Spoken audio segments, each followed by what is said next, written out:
Graycie? All right, guys, welcome to the Larry and Graycie show today. It's Monday, the 15th of March. Oh, was that funny? Yeah, I forgot to mute it. Forgot to mute it. Good It's part our is, third podcast in this room. yes, it is. Third one, and we're still rocking. Match number 3. I didn't get a haircut. My barber had COVID for a little while, so I'm gonna wear a hat today. Don't judge me. That's okay. No judgment allowed. This is a no judgment zone, guys. Speaking of judgment, we're going to break some stereotypes about tattoo shops and rumors I think that people think are true, but not necessarily what they think like a tattoo shop is and stuff. So I like it. So go ahead, start with a stereotype then. Give me a stereotype. What you think a stereotype was before you walked in and walked. I think just generally, like, people think tattoo shops are kind of, like, dark and, like, not, like, a sad place, but, like, kind of, like, oh, like, scary. You can't, yeah, exactly, like, intimidating. Because I was, like, probably one of the number one reasons, or, like, top reasons up there why I was, like, debating going to college is just because I'd never really worked in a tattoo shop. So I didn't know, like, what it was like. I had been in other shops and been like, I don't know. I don't know about this. But, like, that's the only reason why I came to your shop because, like, it's painted, like, blue inside. Like, everyone's all happy. So that stereotype, it might be true in other shops, but I don't think our shop. So like, maybe, like, some stereotypes are kind of. We're trying to help change the stereotype. How yeah. about that? We're trying to make it to where, bring awareness to tattoo shops and tattoo artists that stop making your shop so scary looking, because if you want more clientele, like, depending on you, like, if you want that clientele, like the darker side of stuff and all that. Or if it reflects, like, your art, like, that's cool and stuff. Yeah. But I think, like, at least in our shop, like, we have so many different artists that, like, the shop itself is just kind of, like. Filled with different, all walks of lives. Positive everywhere. Like, whatever. Not. Like, there's artists that you go in their shop and it's dark, but that's their theme. Mm-hmm. That's what they like. That's the. It does look good though. Like, the dark looks good, but I feel like I'm referring more about, like, the energy of the people and stuff. 100%. Like, I went and visited, like, when I was down in Tampa, I went to this one tattoo shop just because I was like, all right, I'm in a different state. Like, I can, like, I'm seeing, like, what the work is like and just in different places. And I went in and it was, like, cool because there was, like, chickens outside. It was, like, like, I forget where in Tampa, but, like, I walked in and these people were like, oh, what do you want? I was like, oh my God, I got to get out of here. Yeah. Like, they're like, do you want a piercing or something? I was like, no, I actually do tattoos. I'm just checking out a shop. It's really rude. But I think that, like, that completely, like, reinforced my initial idea of, like, what people think tattoo shops are like when you walk in. Like, I experienced it firsthand, so I was like. I can tell you some stuff from back in the day to today. Like, I've been in this industry over 20 years, right? Yeah. So it's, like, different for me. But when I first started, you were scared of going out. If you were a tattoo artist, it was, like, almost, like, unheard of for tattoo artists to go into another shop sometimes because a lot of shops wouldn't even allow you in there, or because it was just different. Right now, I feel like you should accept them in because it's all love. Like, at the end of the day, we're all spreading love through art, right? We're all trying to grow through art. We're all trying to just live through something we love to do. If we're all in the same industry, it's kind of just like. Stop looking at it as a competition. You're going to just compare shops, or you're going to compare, oh, I work here, this, Let me that. see your work. I'm going to show you my work. We could talk Yeah, about exactly. it. Like, hey, like, I wanted to walk in there and be like, yo, what's up? I'm real young. I just want to, meet some other cool artists. Like, I'm down in Florida. Yeah. And they were like, what do you want? We're closed today. A lot of and see, another thing that happens is, and it sometimes won't be the tattoo artist. It'll just be they hire somebody to work in their building, in their studio, that doesn't understand other tattoo artists or have that vibe, right? Yeah. Your front desk person needs to feel your vibe as you, right? Yeah, exactly. So I feel like all around the whole board, because I've went to studios and I've went to places where you don't even talk to the owner, you don't even talk to an artist, you talk to somebody else, and they kind of just are real blunt and rude with you. It's like, listen. I feel like it's just like it's like our shop, like, not to, like, gas our shop, but, like, we do a really good job at, like, making the customer just feel like not feel like they're out of place at all, especially like if you're getting a tattoo, you're sitting in pain all day. Like the last thing you want to do is like also feel uncomfortable like on top of that. Like I just could not like imagine having to go in for a full day somewhere and not even like talking to the artist, or the artist being like real like, all right, this like. That's the difference though. That's the thing where if we don't really, it's not like we even try to do it. It's just who we are. It's just the personalities that are in there. That's why that shop is so unique, because of the fact that you're not going to get that energy that you walk into. When I say we're the most elite tattoo studio, there's not many studios that you're going to walk into that are going to feel that vibe like there is there. You know? And I know I've been in this industry a long time, and I've been to a lot of tattoo studios trying to find that energy and see how everybody else works, because anytime I go to a state or anytime I go anywhere, I have to go to a studio to see what their vibe's like. I know. I feel like I'm like that now, and it's just like the curiosity. I'm just like, what are these people doing out here? Into a lot. Like I've walked into a lot that have had respect and have had, hey, how you doing? Like in Miami, I was at one. It's not there anymore, and the artists were like kind of young into the industry, but they were hungry, Yeah. But that was more of like a touristy spot where you could tell like their work wasn't really standard of that studio. Yeah. But man, they were just so humble, and that's the thing is like it's crazy that somebody that's trying to make it is so humble, but why when you make it, you stop being humble, right? Yeah. Because at one point in life, we all were at a humble stage because we had to be. Yeah, I feel like, just staying humble. That's really important. Like, especially as an artist, like, it's so easy to be humble because your art's right there. It speaks for itself. Like, and people are going to come you don't to you have if to. they like you. Exactly. Yep. If you have a lot of followers or clout and stuff, like I'm slowly trying to climb the ladder to get up there, get my name out, but like I don't think I'm gonna change my ambiance. You haven't really changed that part of who you are, and don't let anybody change you, because the thing is sometimes that you'll get through the clientele to the clientele that you want, you know what I mean? Because there's going to be ones that you get that are just rude and just mean and not understanding, like we still live a life outside of the tattoo shop, but it's hard to really create all your artwork, get the pieces going, get everything going, and still have a life if all you did was just worry about tattoos all day. You don't go to a 9 to 5. You don't go to your job and work it and get home and work it still. Yeah, exactly. You do. And that's where people will understand that eventually and realize, like, listen, that's why same day or the next days or the day before or the same day is the only time I draw your art. Yeah.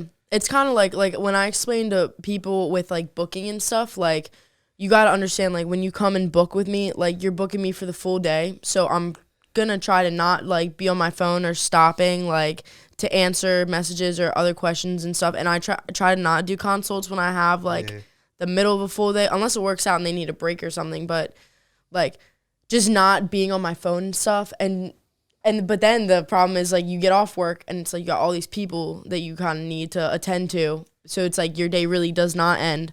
So I think I need to figure that out a little better. Yeah. Putting like an hour either in the beginning or the end of the day and then just cutting it off. Because you do kind of need like, all right, I'm shutting it off. I'm going home. Like, no more work. Just for like, mental. Yeah, exactly. Clear your head and stuff. Because if not, then you don't really start to enjoy what you do. Then it just becomes full work all the time. Yeah. Like you have to, at the beginning, you got to stay hungry and you got to grind and you got to grind and you got to outwork what you want. Like, that's why, like, I don't like turning down tattoos. Like, I like doing the cover-ups. Like, the only thing I will kind of turn down is lettering, just because Dom's nice with the lettering. Yeah, like, we don't need you. And that's just, like, line work. I don't feel as passionate about it as he does. I'm going to give a nugget, because this is a nugget that I try to preach to everybody that I help grow. And you already know it, because I say it. Dedication to what it is you do, right? So whatever you're doing, like, I go with this with you. I do it with my son. I talk about this all the time. And here's the deal. And this is one thing I want to give to any apprentice trying to start apprenticeship, something I want to give you. Because I feel like when you come into the industry and you want to become a tattoo artist and you want to become an apprentice, you're so hungry, you're willing to do whatever it is. You swear to yourself, you swear to the artist that you're going to do. You promise yourself, like you promise the artist, you'll give your soul to this. And then you get into it. And a couple months of having to actually do some real work that you didn't realize, you start to get lazy. You start to hold up, wait a second. Or you start to want to go hang out with your friends all the time, or go do all these extra activities when you're in the middle of building something so powerful that if you just gave that year commitment to just that and nothing else, I promise you that you got something that you don't even understand. Yeah. because then you wouldn't have to worry about that, because then you'd be doing what you love. You'd be making the money you want to make. So that way you can go do the vacations. You can go spend weeks out somewhere. You can go, look at Mel. She's going this week, a whole week vacation, coming back for a week, and then going for another. She's in Miami this week, Vegas next week. Like, come on, man. It's dedication to what you want to do. Everybody around me is successful because of the fact I speak facts. I tell you how it is. I didn't get this successful by just not doing.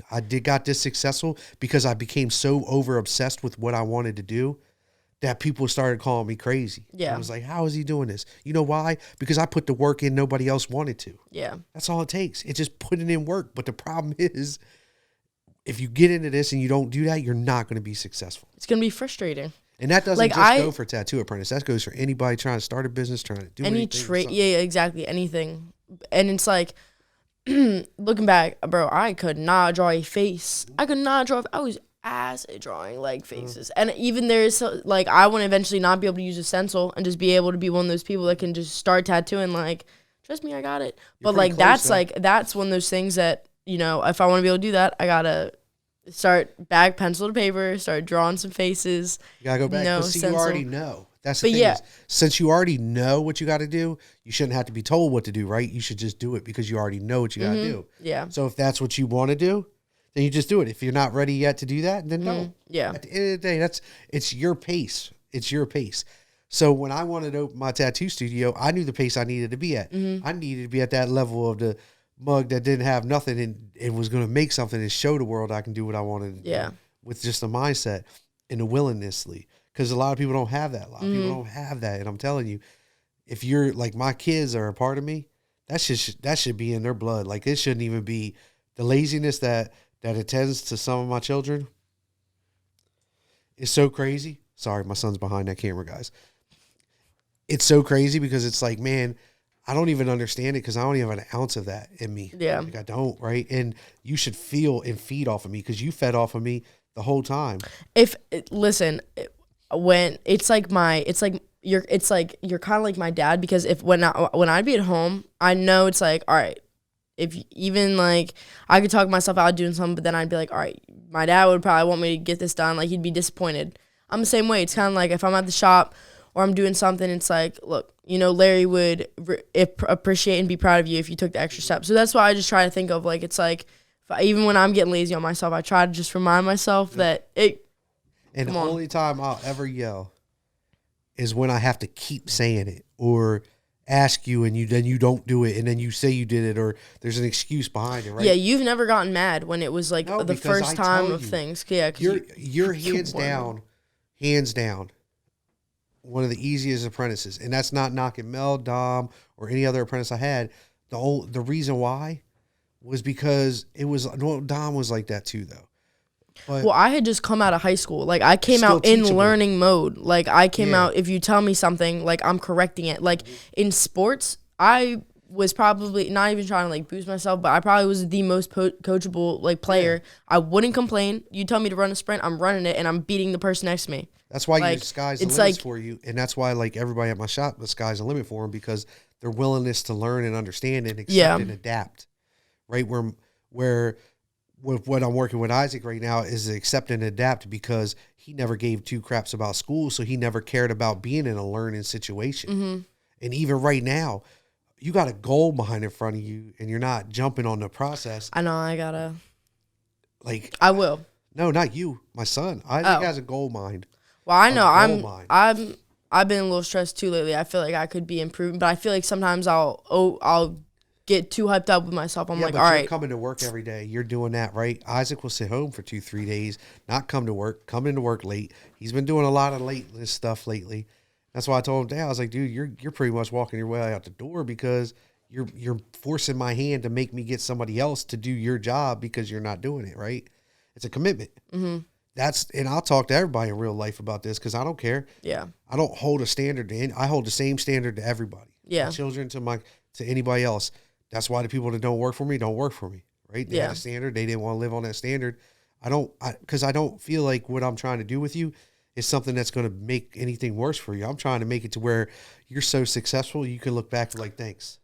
Like, I really try to just not complain about stuff because my mom rubs off on me. She's like, and I hate when people will be like, oh, don't be upset. Like, someone could always have it worse. Yeah. But, like, working wise, yeah, like, you cannot complain about what you have on your plate now. Like, I'm always like, there's motherfuckers that run 100 miles in the desert, and you're complaining you can't bang out a couple more hours of work. Like, come on, Graycie.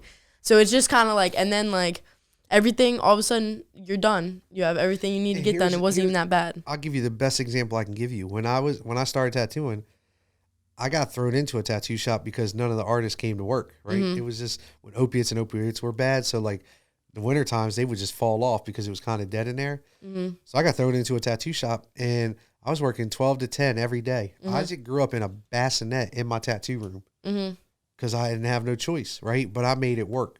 And I worked my butt off, and I worked every day, 7 days a week. And sometimes I wouldn't get out of there 2, 3 in the morning. I'd physically feed him dinner, give him his little nighttime, because I'd give an hour break, and I'd put him to bed, and then he'd lay in there and sleep. And hopefully, like, someone listening is maybe in your same shoes and being like, damn, I can get through it. Yeah, like, I did just hearing that out. And look where I'm at now. I look Larry Bird. Now I got nannies. Yeah, nannies do. Cleaning ladies. Like, you know what I mean? Like, we passed that level, baby. With 4 of them things. Now I got 4 of them 2 children. So at the end of the day, anything is possible with anybody. Like, I did it. And I'm trying to teach you how I did it in a fast forward button, because you can eliminate a lot of the dumb stuff that you don't need to do, because most of the stuff you do is just dumb. Like, here's one thing that I give everybody. Like, you have to outwork, and this is the biggest nugget I can give anybody. Outwork your wants. If you want it, work harder than what you want. Like, take the energy that you got from wanting to go do this, whatever it is. Whatever it is you want to do that you just feel like, oh my God, I can't live without it. Because you can.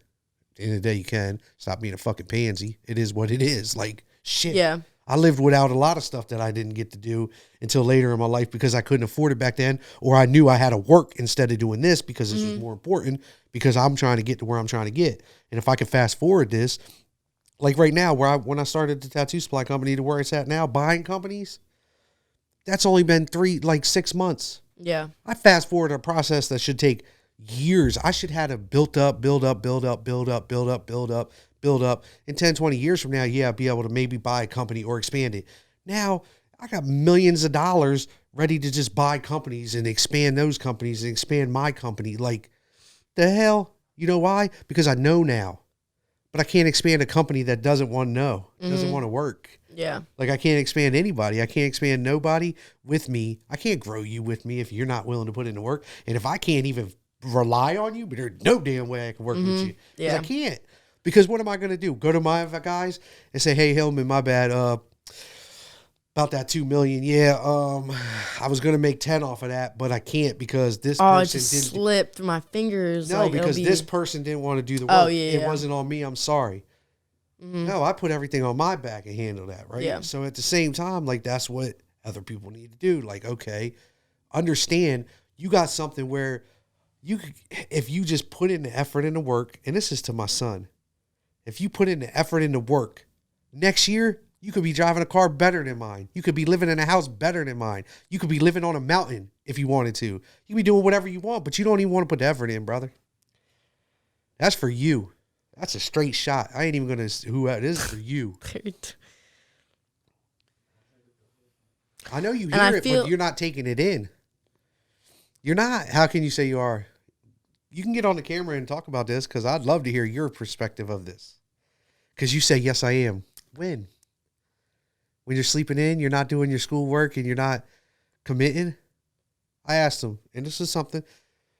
Dropbox. You know where the Graycie and Larry podcast Larry and Graycie podcast has to go in Dropbox so I can put it on YouTube, right? Mm-hmm. Huh? I asked him. I said, is it ready? He said, yeah. Yeah, it's ready. 4:00 this morning, I'm trying to post the damn thing. I can't find it in the Dropbox nowhere. I mean, I had to go through all that, and there's a lot in the Dropbox. That's a lot to go through. And then he got Larry and Graycie episode 1, retake, There's like 6 of them. So I'm like, all right, so I got to go through all this. Like, I'm digging, and I'm looking. And I remember I had this shirt on. I should have changed my shirt today. That way, if I had to look next week, I can find it because I look at the shirt. You do. So, but I got the hat. I didn't have the hat last time. I wear a different shirt every time. Because it's an organization thing, right? I shouldn't have to look. It should be organized, and it should be so simple, right? And I tell him this, make it simple. He didn't understand so I did. I put on there today, Larry and Graycie Podcast need to be posted. Larry and Graycie podcast already posted. Yeah, but the need to be posted. Where's the already posted one? So that way you can slick them in there. That way if we have to change anything, anything, re-promote one that's old. No, but if I had to re-promote one that's old, right, I want to be able to go on there and find it. I don't want to have to dig through 10 years of looking, because we got there's so much in that Dropbox that when you look through that Dropbox, there's so much. There's so many videos and so many, because we've been recording for the last, almost 2 years now. Like, yeah. I mean, we got some. Last year has been like, because starting last year, this time was when we started video, video. So. Yeah, it's just, I want to help you. And the thing is like, when I say something to you, instead of you just taking it in, you automatically come back as like a defense, like I'm coming at you for something, and I'm not. But guess what? If my parents tell me to do something though, and you told me to do the same thing, 9 times out of 10, if you say it, I'm not going to question you, just because it's like, I'm your boss. You're my boss, and that's my career I'm like talking about. But like, yeah, it's basically just that. But when I know that children have a hard time taking it from their parents, but this is for you children.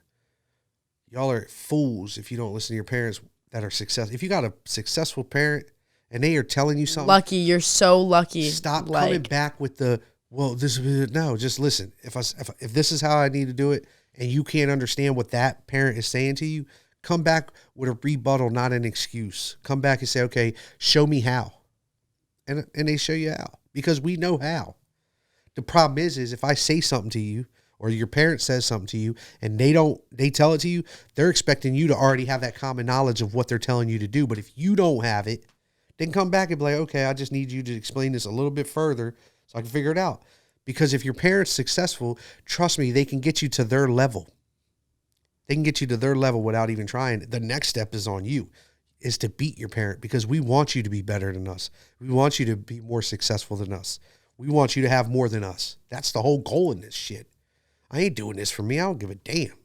Listen, I go live in Hawaii right now, tattoo, and live my life. Mm-hmm. Butt naked on a beach. Yeah, what? It ain't about me. It's for y'all. It's for the kids. Like, that's what your parents are doing it for. Trust me and believe that. You don't see it because you're a kid, and you don't understand it because you're a kid, because you don't have a child. Once you become an adult and you have a child, you understand that everything you live and breathe for is for your children. Yeah. No matter what. Why do you think they give you and sacrifice everything for you? Mm-hmm. Because they want you to do better. But you can't lead a horse. You can lead a horse to the pond, but you can't get it to drink. Right? That's a common saying. That's the problem in life. Yeah. I feel like just not, this isn't even like talking about you, Isaac, but like a lot of young people, like just like talking about younger people, like even like me and my friends too. Like, I feel like a lot of like just people my age and younger, or even a couple years, like give or take, like they struggle with just being with phones now and just getting shit done and being determined and saying, all right, well, I'm just gonna have to bite it. Like, can't come out this weekend. Like, some of my friends, like they'll kind of they won't get like mad when I can't come out, but they'll just be like, they'll make that nice excuse. They'll make that nice, make sure it's known that oh Gracie's out of the house. Let me explain. What do you mean? I'm the same me. I go out. Here's the whenever. Deal, right? Every child knows what their parent wants, right? Every child knows what needs to happen. Yeah, because the parent has probably made it clear. Here's what y'all worry about, and this is what I can see because I did it. The only difference is we didn't really have cell phones back when I was younger, right? Because them bad boys, you paid for minutes. If I was on a minute, you paid for that minute. It wasn't unlimited shit. And before that, it was pagers. Hello was a backwards. Like you flip your pager upside down and say hello. Like 43770. I still remember. So if you take away cell phone, right, and actually did it, take away the drugs, take away wanting to go out and smoke weed all the time with your friends, stop wanting to sleep in, stop wanting to watch that TV show, stop wanting to hang out with your friends that are doing nothing. Those habits, like, that's all it takes. It's like, and I see this is what I'm like, not what I'm scared of, but you see when people graduate high school they either like start doing really well for themselves, or they kind of just like you slowly start to see like a disappointing like curve like of these people's lives. Like you'll see your friends, like they'll start putting on weight, they'll stop like doing things they loved, like they'll start working all the time and doing stuff like they don't care about, or just picking up bad habits when like it's really not that hard to build good habits, but people don't want to sit down and like figure out what they have to do, what they have to change to improve their life. Like sacrificing. I was bitching about not working out for the longest time, and I'd work out here and there, and like now I finally work out every day again, and I'm so like it's a sacrifice, notice the difference. Yeah, I gave up getting to sleep in before work. Like we work at 11. I'm glad we work at 11 because I got 4 hours in the morning where I can go work out, shower, and get my food ready for the day. And if you and this is more for kids, like teenagers, all the way to some adults that don't listen. I'm telling you guys, we're telling you this stuff because it works. I'm telling you this because it works. If I could erase, if I could go back and know what I know now as an 18-year-old person, 16-year-old kid, and take my knowledge of what I knew now, by 21, I'd be so rich that I wouldn't know what to do with the money. I would be that rich because I'm almost there now. Like I'm at a point, I know what to do with every dollar I got. But if I had it then, because in 3 years, I'm going to have so much, I'm going to be like Jay-Z and everybody else. I ain't going to know what to do with all that money. I'm just going to be sitting back like, let's collect. Yeah. What do I want to buy today? Like, let's do some. I want to be the point where I can do cool stuff with my money and have my money be like, yo, we're all going out here. Like, but it's not hard. The problem is you can't talk to the people that I talk to with no backing, no proof of anything. Like it's a proof of concepts. At the end of the day, when you want money from anybody, you don't have to spend your own money anymore. It's not about you having money. Because Larry Normal ain't got that kind of money. But I know people that do. I know billionaires that do. I know billionaires that look at me like, oh, just 10 million?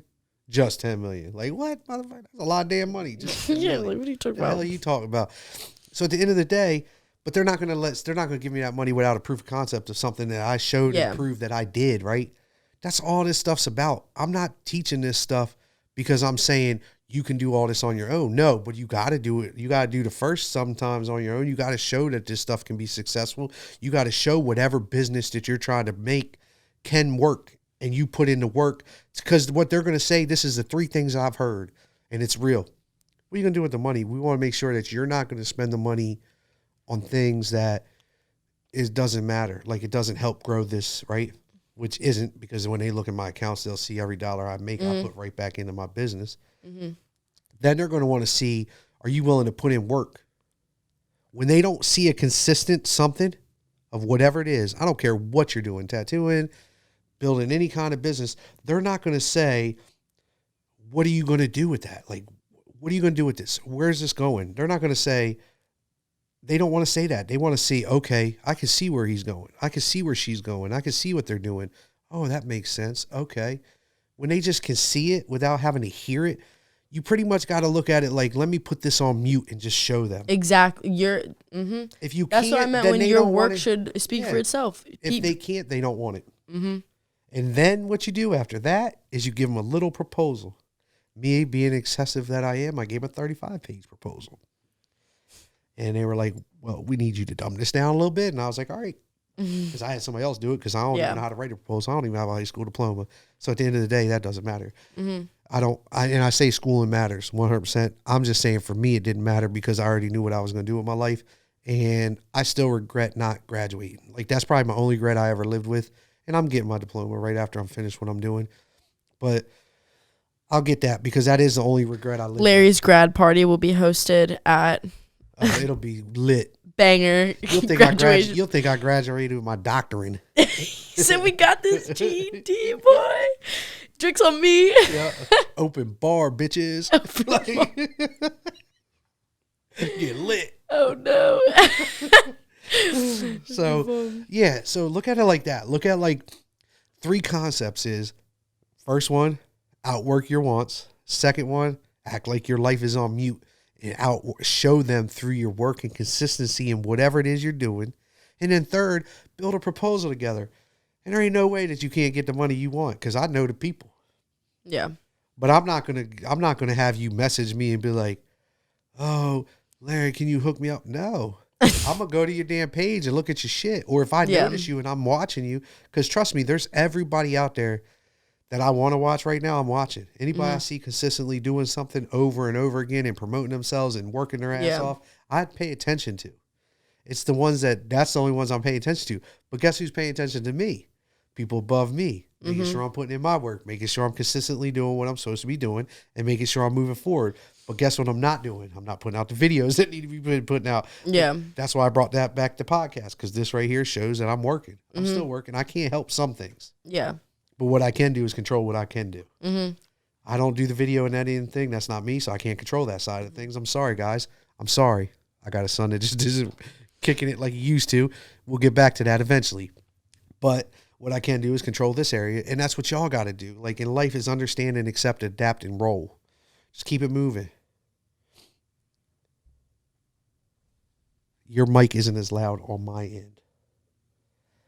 How's that now? Is that better? I feel like I talk really loud too. Yeah, she talks loud. I'm real chilled and laid back. Only time I really talk loud is when I gotta yell. And 9 times out of 10 it's at Isaac. Let's be real. I love him though. That's just because he's a little me. Isaac will dunk on you. He will. And I'll punch him in his nuts as soon as he tries to get out there. Bah! He coming back down. He ain't dunking on me. Coming right back down. Oh, shoot. All right. She said it's better. That's good. Cool. Hi, Destiny. She said, listening while I'm riding around doing estimates. That's what's up. That's one. I've known her a long time since she was a little kid. Really? She was young. Yeah, she used to ride dirt bikes real heavy. That's funny. I think I want to try bikes.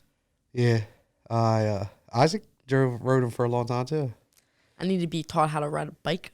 It's like, nah, I can ride a bike. And then we got somebody here called, he said he's hustling. How do you say his name? I don't want to mess it up. Delvon? Oh, shit. Delvon said he's hustling. He's putting in work. He went and threw his website up on there for. Hey, there we go. Hey, I'm not. Shoot your shot. Throw your plugs in. I don't care. This is about growth for everybody. I like meeting people, too. Yeah. Meeting people, the more, like, I feel like that's why I need to be better with social media sometimes, but I feel like meeting people through social media is, like, it's not, like, fake, but, like, I hate just having to text someone. Like, I'd rather hear someone's voice and, like, introduce myself, like, rather than just be like, oh, hi, nice to, like, have to type out, nice to meet you, I'm Graycie, blah, blah, blah. I don't know. You just gotta, some people are extroverts, though. Some are inverts. I'm an extrovert. I can talk to anybody. I don't have that issue. Shoot, we were a Dominican Republic, and now I got a friend over there that I can go over there and hang out with. Whatever, you know what I mean? Like, it is what it is. Buying houses over there. Like, we doing things. We doing things, baby. Look, wait. Where's that? Hold on. We gotta get the sound waves going. But this is what I want. That's why I do this. I don't do this to brag because I don't really care. I don't really put my business out there. I just started doing it because they told me that, like, what I did notice is that me doing this and talking to people is helping other people, like, re-spark it in them, because that's what I needed. When I was down and out, it took a dude that I never would have imagined be the one to help me get where I got. You know, I'm sitting in jail. This dude's in there for murder. He's not even getting out of jail. Yeah. And he's telling me, like, this is what you need to do, and, like, he just kept just poking at me. He was, like, poking the bear the whole time, and he woke it up. So you don't understand, like, I know, and it's kind of like how you're saying now, like, oh, if I had the knowledge back when I was, like, this age, like, you got a little bit of that knowledge at that age from someone else that was older than you. Yeah. So see what it... And the organization... look at what it did. Some dude that he had that big of an impact on you. He did. And he just passed away last year from COVID. His son's still in there. And I actually had we did a video for this because it's in my documentary. It's not public or anything yet because I don't want it to be. I called the prison because his son was in jail too. And I don't know his son. His son's a little bit older than me, like a couple years older. And that's the reason why he did with me how he was with me, because his son was in jail because of him. So it killed him every day. Like, he thought about that every day. So I want to go meet him and talk to him and let him know, like, dude, your dad changed my life because of you. So that way he can see. That's, like, going to be... Yeah. I already called the prison. I mean, we got all the video of this and everything. I called the prison. I tried to get them to allow me to go in and video, but they won't right now because of COVID or whatever. So I'm going to go in, I'm going to do an interview with them before the interview, a camera interview, and then I'll wait for COVID to be over in that situation. So that way we can do a video with them, because I wanted it in my documentary, because that was that was one of my big parts of it. Yeah. So, just like your dedication, you see how dedicated I am. I'm telling you, I'm building a documentary. Trust me, I'm building a documentary. Yeah. I got moments where I'll be in my bathroom, just like brushing my teeth, thinking of something, and I'll be like, oh, I got to talk about this, because it's just in my head. Yeah. Because I'm building a documentary to show you guys that you can be whatever you want to be. I'll be a billionaire. I already know I will. The how, I don't know. I know a bunch of little things will be the reason, right? Little small steps will be the reason. Yeah. The tattoo shop, you guys, the supply companies, all the businesses. The investors, properties you own, like all of it's going to add up. It'll add up over time. I don't look and at just all of a sudden you'll probably just be like, damn, we're here. I've been where talking I'm about at this. now, I wouldn't imagine where I'm at. Like, I couldn't imagine where I'm at financially and like just stability wise. Like, I couldn't imagine this. You got that safe haven. Yeah. Yes, like, and you're relaxed now. You don't have to worry about certain stuff. And you still got to worry every day, because all this can be taken away from me. But at the end of the day, this is how I look at it. You take it away from me today, I know how to get back to where I'm at today. Like, I can get right back here, because I can tell you this much: take it all away from me, you don't want to do that, because I'm gonna outwork the shit out of everybody else just to get back to where I was. Yeah, like that's just who I am. I already know. miss my car. My wife will probably leave me because she's like, you're just working too much. No, she ain't gonna leave me. That was a joke. But I would definitely work my butt off to get back wherever I wanted to, and that's what all of us have to do. Anybody that's been through anything, anybody that's been through anything in their life, at their darkest moment, if you take that darkest moment and realize where you were to where you're at now, you can see that you can transition from here to there. That's what I try. That's one of my best mechanisms with like trying to get myself out of a bad mood or a rut. And it's just like, you remind yourself, you don't always feel like this. Like, some shit does suck and it's really hard. Like, some days, like, I'll get up, I do not want to go to work. For some reason, I'll just have a hard time. Like, it'll just be like, I woke up, I saw something on my phone, set my morning off, argued with my parents, but then it's kind of just like, or with my sister, and then, you get in the car, you're going to be late, you need gas. It's just like those little things. And then it's like, why are you worried right now? Really? Like, let's be more positive, because, yesterday you had the best day ever at work. Like, why can't today be like that? We wake up like that sometimes, and it happened to me the other day, it happened to me the other night, like, and a lot of it is because there's triggers, right? Like, yeah, it doesn't happen a lot, but so it's this is usually how it something. happened to me the other night, right? Great mood, get in the house. My kids know my pet peeve, right? It's the dishes in the laundry, or the dishes in the trash. Just help me, right? So that way when I get home from a long day of work, the dishes are done and the trash is thrown away, because 99.999% of the dishes are not mine anyway. Because I always wash my cup. Whatever I use, I wash as soon as I'm done. I always do. So I go 100% to say that stuff's not mine, except for maybe my tumbler, right? My water drink, because I just put up at the counter after a day or two to wash it, just because I'm like, I better wash that. But that'd be probably the only thing that's up there. And what you get is, oh, it's not mine. Okay. I didn't ask, though. I didn't ask whose it was, right? Yeah. It's helping. That's my trigger. I think so the other day when I got home, usually I'll just get home and I'll do it and I'll complain to myself a little bit and then be happy, right? But what they don't realize is you trigger Amanda too, because she got OCD like I do, and her pet peeve is harder than mine because she doesn't let it off like I do. Like, I'll just wash them and do the things real quick and be done with it. I yell at you if you're right there, or if I'm like, come on, man, y'all know by now. Y'all sat at this house all day. Y'all couldn't do that. Like, it's just like help, right? It's at the end of the day, it's help. You guys making me not want kids. And the thing is like, it's just a disrespect. After so long, it becomes disrespectful. So that's where I got to the point where I just was like, you know what? They're just going to be slobs. At this point in my life, I'm like, I'm just going to clean up, because at the end of the day, when they get out of my house, they're going to have cockroaches. They're just going to be slobs. They're going to be nasty. Yeah, you will. It ain't about you. 40,000 pounds of laundry. I mean, we can go on. Oh, he pulled the laundry card. He got cockroaches in the laundry. Don't eat in your bedroom. We don't even eat in our bedroom, right? Our house is a big, beautiful, expensive house. Isaac be snacking in the basement. And no, what he'll do, he's an ignorant mug. He'll eat half a Pop-Tart and then throw the other half in the drawer. You know what I mean, though. You got half-eaten stuff all hidden in drawers and stuff. So don't say you won't. Yes, you His will. face, he's like, I'm trying to think. Probably open bag, wide open. What do you think happens after time, though? Like anything open or exposed, right? What do you think happens over time? They'll eat in the pantry. They'll eat food and then leave the wrappers or eat half of it and open to cook. Like Chips Ahoy's. Here's an example. Chips Ahoy's. It's got that little zoop that pops open. Instead of ripping, they'll just rip the bitch. Like, come on, man. It's a seal bag. The fudge stripes. Somebody just takes them, opens them, and then rips the top back just so they can get 4 out. It's like, open it, pull it out, grab some, put it back so it can, you know what I mean? Like, common sense. That's actually bad. It is Look like at that. Oreos. I just go. And I don't know who Oreo. does it. I'm not pointing fingers. This ain't me like pointing no, fingers. I'm looking at him I'm just because his face. He's like, yo. I just know what it's about, like in real life. You want kids? Larry Go is ahead. firing shots. Heck Talking is. about punch you in the balls. You try to dunk on me and Yeah. close the fudge strips. Well, it's just what it is. Like, and I have my pet. I have stuff I do that probably gets on their nerves. It is what it is. Yeah.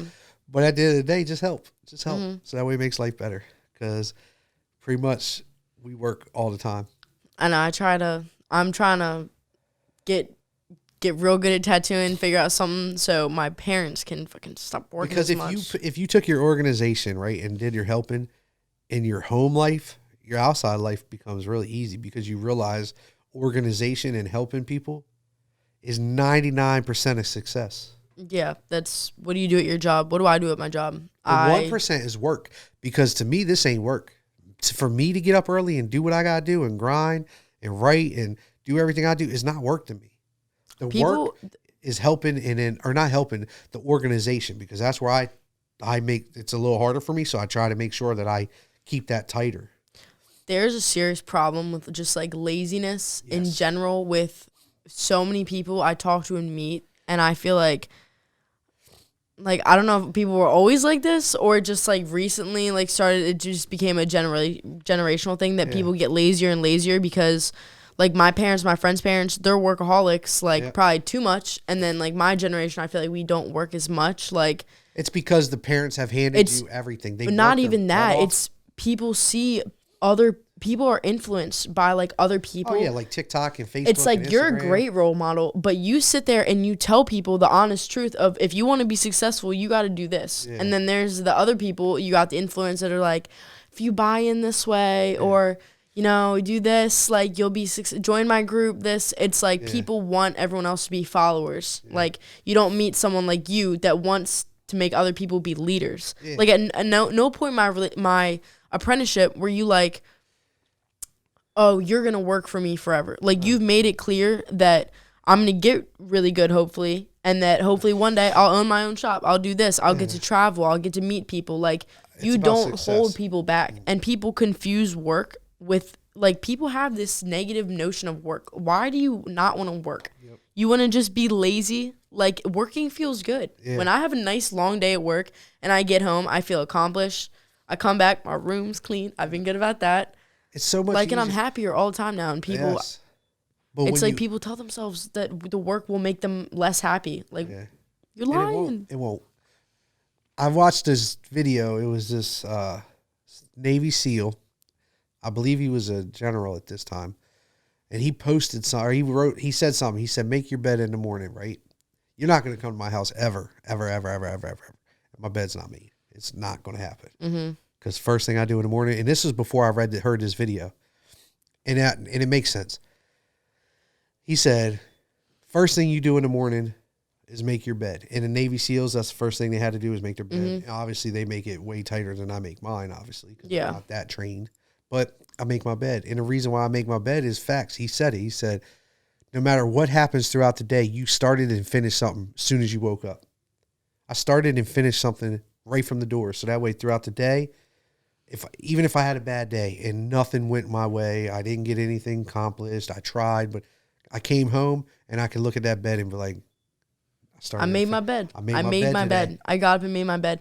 You know how many and since you've told me to start doing that, like I remember like a little bit ago, you kind of said something, you like pushed organization outside of work, and it kind of like like it was like a light bulb going off. I was like, damn, like you've been focused so much on work. If you were to just, keep your room clean and organize your like life a little bit more, then everything would be easier and work would be easier on top of that. Yep. Like, and I started making my bed and stuff, and my dad knows now, so he'll make, if sometimes like I forget, or if I go like somewhere for the weekend or stay at my friend's house and I forgot, like he'll make it for me, because he knows, like, and if I have a bad day or something, I come home, like my bed, the fact that my bed is made, like I get in a nice clean bed, like it will bring me out of a bad mood. It'll bring me out of a slump. Like it should mentally, because for the simple fact, like, organization is the reason why all of my businesses that I had before failed, because I could not get them organized the way they needed to be. But I couldn't even be organized. I wasn't even organized. I wasn't doing anything organized. I just kept starting something and never finishing it. And that's what 90% of failure is. You start something and not finish it. You could take the step forward, but you got to keep moving. Like, you can't go for a week and do something for a week and then the next week be like, I'm just tired, I'm not going to do it this week, I'll get back to it next week. Because then what happens? If it's anything promotional-wise, 90% of people are going to stop watching because they're like, inconsistency. Or, oh, I was loving that, and then what happened? Oh, now it's back. Like, how inconsistent do you want to be before people are like, this is no fun?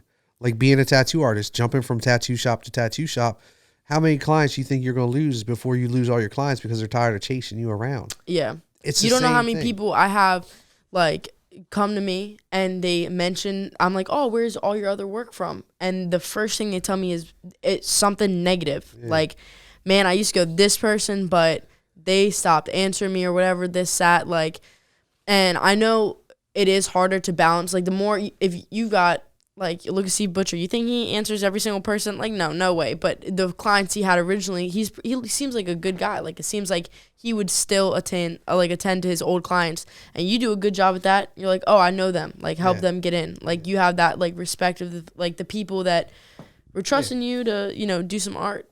It's just even a while ago. You just got to work. Man, I can't say it enough. You just got to outwork your wants.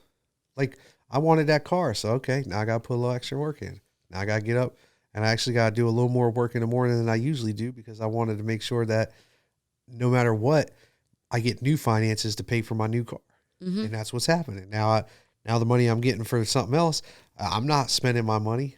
I haven't seen a difference in my anything. Yeah. And that's a house note out there. That ain't a car payment. That's a house note. People pay mortgages that I'm paying. So, I mean, my house note is probably about what that car payment is. So, at the end of the day, you have to be able to say, okay, I want that, but I'll work for it. Not, I want that, but I want to get that from somebody. Yeah. You got to work.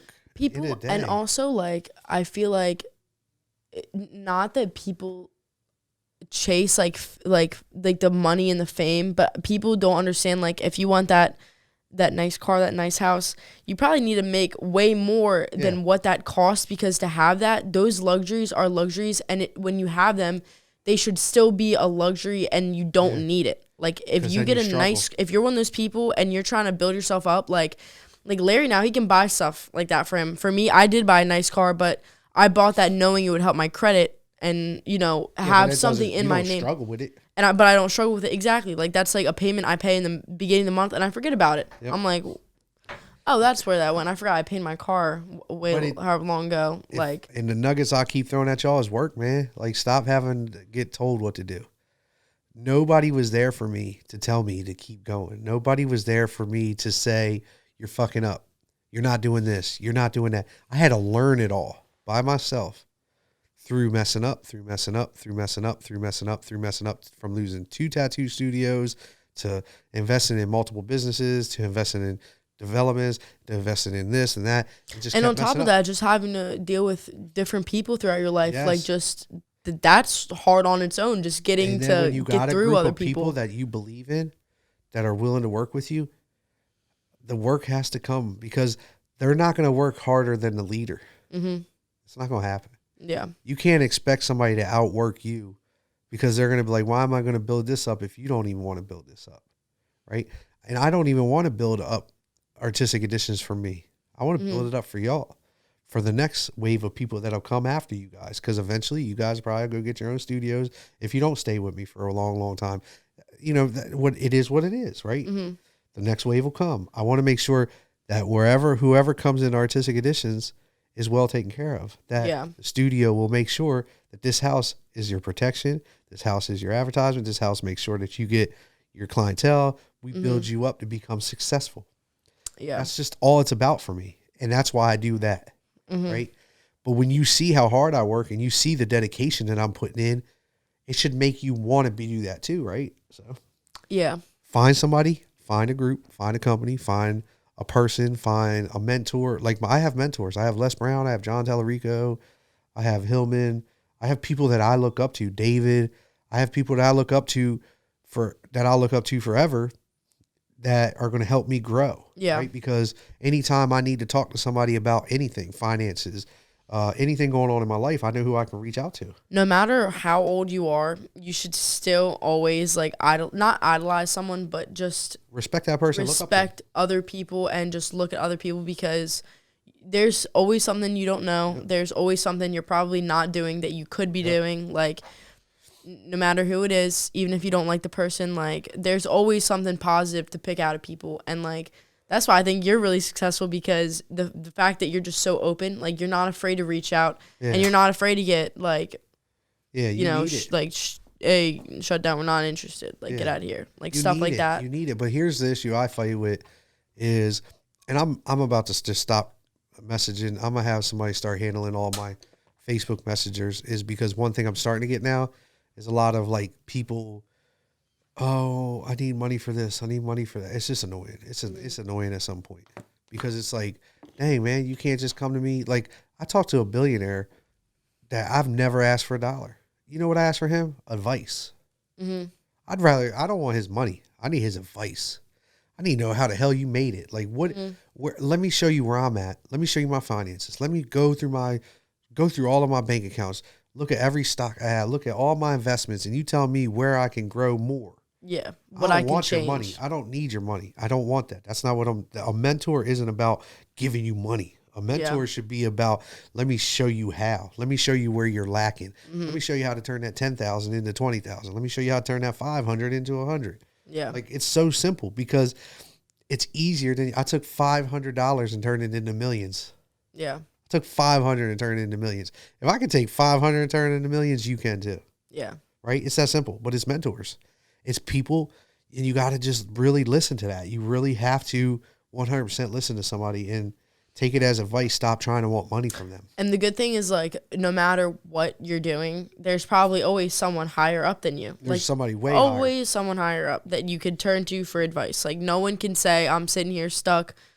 And guess what? If you don't like what you're doing then, and you don't like the mentor above you, then find a new mentor, or find someone else to turn to. And if you're not keep trying to advance yourself, look at Jeff Bezos. He was the #1 richest man in the world, and he was sitting back, working on his projects and all. Elon Musk was in the back out working the brakes off of him and passed him. Elon Musk said, to the point where now I don't know if anybody's going to be passing Elon Musk for a long time, because how much Elon Musk have? He's almost a trillionaire. He'll be a trillionaire probably by the end of this year, if not next. And his mind, but it's because he doesn't stop trying to figure stuff out. He doesn't stop trying to grow. He doesn't stop trying to. I guarantee you, the people that's around him that he's asking questions to, he probably thinks are dumb, because he outthinks the question. Yeah, I'm telling you, man. Like, it takes a success to be that successful. You have to be that obsessed. So where you're at in your life is where you're at. Like, if you're lazy and you're just not wanting to do stuff, and you're kind of putting it off, or you're just lost because you don't know what to do, it's because you just haven't asked the right question. I feel like for me, with tattooing, like, I got real obsessed there for a minute with the black and gray, simply just because I knew I couldn't do it real good, or like I hadn't practiced it a lot, and I was like real obsessed with the fact that I got to get good at this black and gray shit, because I don't want to get good color and then have someone be like, yo, can you do some black and gray, and be like, yeah, But now I got to get back obsessed with the color. Like, I got to get back into it. I got to be obsessed with the fact. I am obsessed with the fact that I want to get real good, real young, and be able to live happy and meet people. And the fact that, like, I'm starting this now, like, I got so much time to enjoy what I have for the rest of my life. I know the next 40 years of my life. I'm 42. I'll be 42 this year, right? And I know I went through a lot to get where I'm at, and I know where I'm at now is very successful. but I can't. Looking forward to my next 40 is crazy because I know they're going to be so crazy. I'll sit back and look where we're at now to where we are 10 years from now, and it'll be night and day. We'll be laughing. We'll be laughing, Exactly. looking back, be like, look at this podcast. Yeah, it'll be exactly. Look at this video. Look how you look because I Graycie. know. But that's how I know all of us will be. Anybody that's around, if you're around me, there's no way you can't. You can't. Because I push you and you push me, right? So that's all it's about. You don't talk about what sports team won this. Like, really literally, now that I am thinking about it, like, the only time, I mean, we'll talk about funny stuff and, like, funny shit, but it's not, like, when we're actually talking about stuff, we always have a good conversation about something, like. It's business, growth, and family. That's all you're going to hear. Yep. Because at the end of the day, that's all I care about. We're all family, so I care about all of us, right? Business, because I want all of us to be our own business and make our own money and predict our own future, right? That's where we're at. So I think, like, Artistic Edition is just where it's at. That's all. That's just where it's at. At the end of the day, I gas the shit out of it. I hit the pedal, light the fuel. I don't give a damn. I'll gas it too. I walk in there like it's just a good. I'm like, let's go. I'm at work. This is fucking awesome, man. It's a good environment. It's a growth environment, and where it was to where it is today is just like night and day. And I love it. That's why I said I know in 10 years, 20 years, 40 years where it'll be, and I know anybody else on this podcast, listening to this podcast, can do it too, because it's not hard. It's not hard. It's just consistency. Yeah. It's persistence, determination, hard work, and eventually the hard work that you thought was hard work, you'll sit back and laugh about it and be like, man, it wasn't even that hard. It wasn't even that bad. No, because you gotta get more organized. It's organization is what got me to where I'm at, and more organized I get, the better I get. So the more I sit down, like, and the more I go, the more I keep going, the more I'll keep going. I'm just going to get more and more organized, right? Because that's where I lacked. Not communication, because I got communication down pretty well. Yeah. It's just the lack. And I do still fight with communication here and there, but most of the time it's just because I don't know, because nobody tells me. Right? Yeah. But as soon as they address me with the situation, I handle the situation. It's like, okay, I'll fix that. I do have a lot on my plate, so, you know, it is what it is, right? And that's where we're all at. Like, anybody doing any kind of business, anybody doing any kind of work, you don't see everything, but you're expected to, right? Yeah. So that's why what the Monday meetings are for. Tell me what's going on. Anybody got any issues going on? That's why I ask everybody. Anybody going on? Anybody got any issues you want to talk about right now? This is the time to talk about it. This is a judge-free zone. Right now, we're just about talking. This is just about figuring out what Artistic Edition needs to do to be better. Yeah. I can come to work and I can be honest with my boss and tell him, yo, I'm having a really fucking bad day. Like, but I can also come to him and say, yo, I'm struggling with this tattoo, or I don't know this design. I need help with this cover up. Like, there's always, I'm not scared to reach out. That's why I got pretty good pretty fast, because I was not scared to ask people. Like, I would always ask Pete, like, what would you use for this? Like, okay, but what if you do this with the machine? It won't, like, like, you always have a question. People need to ask more questions. 100%. Ask questions, guys. Don't be afraid. Don't be afraid to ask questions. But this is what I'll tell anybody going to anybody that's looking for help for their business. Don't ask for money. Most people that are successful get asked for money on a regular basis and get tired of hearing it. Because what Are you going to want to give your money away when you're successful? If you're going to come to me and say, hey, I need money for this, I'm like, well, you're going to owe me for what I'm about to tell you. I'll go back on you, because at the end of the day, the nuggets I'm going to give you is worth way more than the dollar I can give you. You can take the knowledge I give you and turn it into success, or you can just take the money I give you and turn it into a bill.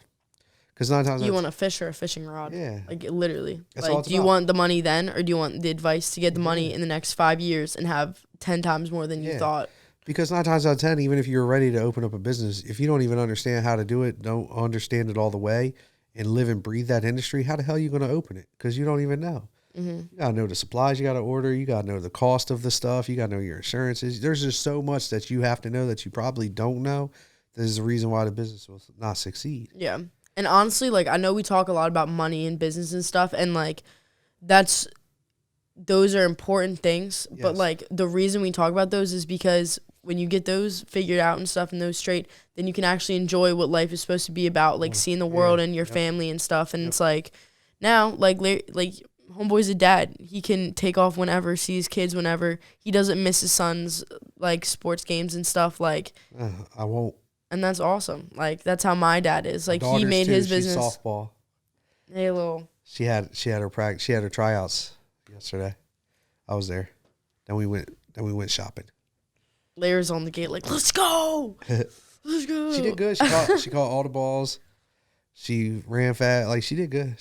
That's good. She likes it. And it's something, like kids need to stay active, because if they can stay active young, when they get older, when they go to work or whatever they decide to do in life, they'll just be used to being active and working all the time. I think the laziness comes when you stop doing stuff. When you're just and people sitting around. shouldn't be scared to get back into like something that you used to do. Like, if you used to have a sport like that you like playing, like, girl, don't be afraid. There's a story I'll have to give you. Get back in there. There's a guy named Eric, right? He's got a son. Or his son's named Eric. So the dad was like, okay, you want to learn, you want to be successful in life, da-da-da. You want to play the PlayStation, right? You want to play this Fortnite or whatever. So every day after school, you're going to look at the stocks, and you're going to learn the stocks, and you're going to teach the stocks. And when I get home, I'm going to ask you questions about stocks. And if you get it right, then what I'll do is I'll let you play the game. Mm-hmm. Now his kid don't even play the game. Now he literally lives and breathes stocks, and is making money off of it.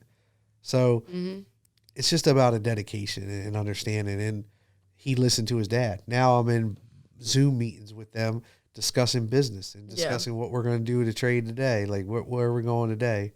Oh, we're going to work with China. Okay. Like, it's just different, right? So your obsession can become your reality. Like, your dreams and your imagination can become your reality. You just got to outwork your wants, man. You got to work harder than what you want. My old coach, Coach Taylor, he was my volleyball coach. He would always say this, and like, this is like burned. It worked, Coach Taylor, because it's like engraved in my head. And he would always say, like, you need to have a sense of urgency. Like, it has to happen now. Yeah. Like, when is it going to happen? You're going to keep postponing it? Like, when we'd be in a game, he'd be like, you have to have a sense of urgency that you got to win this point. Like, if you make an excuse or you're scared to, it's not going to happen. Like, of course you're not going to win it. And that's true. And that's what outwork your wants is. Because look at it like this, right? When you want something, right? Okay, here's a prime example. You got to get up every morning, right? You set your alarm. But for some reason on God's green earth, that alarm can go off 100 times all day and you never wake up for it, right? Mm-hmm. But then let your want be the reason why you're getting up in the morning. And you can't even fall asleep the night before. That alarm clock goes off. You're like, gone. You're up. Everything's ready. Mm-hmm. You're like, good to go. But you don't prep your day like you would if you was going to do something you want to do. Like, I'll give you an example. If y'all are going snowboarding, this is just an example. Mm-hmm. This isn't shooting shots. If y'all are going snowboarding, you might pack all the night before, have it all ready before you go to bed. And then when you wake up in the morning, that alarm clock go off, boom, gone. Because it's organized. I wish we were that organized.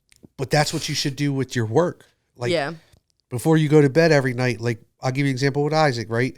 Before I would go to bed, if I owned a video photography company, all my stuff will be laid out. My cameras will be laid out. I'd make sure my memory cards are clean and scrubbed and everything's on the hard drive so they're free and fresh. So that way I don't got to look through a bunch of stuff just to find the one thing I'm working on today. I would make sure all my batteries are on charge. And when I wake up in the morning, I just put everything in a bag and I'd roll. You got to start your day off good. You got to prepare your night before your day. Like, get ready for it. Mm-hmm. Like, when you come to my house at night, all my stuff's in one spot. If you move my keys, I'm screwed. You move my stuff where I put it on my safe, I'm screwed. Like, I have you got to set yourself up for success. Even if it's like you just got to win that day. Win it. You have to win. You got to win the day. Yep. Some of the people be saying you got to win the day to win the week, to win the whatever. And when you do that, it's like then people aren't relying on you. They're not like wondering if you're coming. They just know. Yeah. And when you can get to a point where somebody asks you to do something and they just know it's getting done, it makes their job easier because they're like, okay, I know that's done. Mm-hmm. But when somebody successful is asking you to do something and you don't do it, then they're like, I can't even rely on this person. So that's how you have to treat your life. Successful people, like they don't stop. Just like you, if say someone were to leave the shop today, Larry isn't gonna sit there and be like, oh my God, what am I gonna do? No. Larry's gonna be like, all right, let's find another person willing, ready to grow to fill a spot. Like, you can't make an excuse when something isn't working out the way you thought it would work out. Like, you always have to be prepared. Like, because it's business at the end of the day. At the end of the day, business is what it is. If you take it personal, that's your fault. Business is not personal. It is straight business. And I'll try to like. That's why my son and I fight with certain things, because I think he takes you take it as and you're all business. Like, what business would keep you going if you didn't do half the things they asked you to do? Yeah. And if you don't understand it, then ask. Not asking a question that you don't know sets yourself up for failure, right? Yeah. It's just in anything you do. School, my kids, I fight with Nate with that. Like, dude, ask your teacher.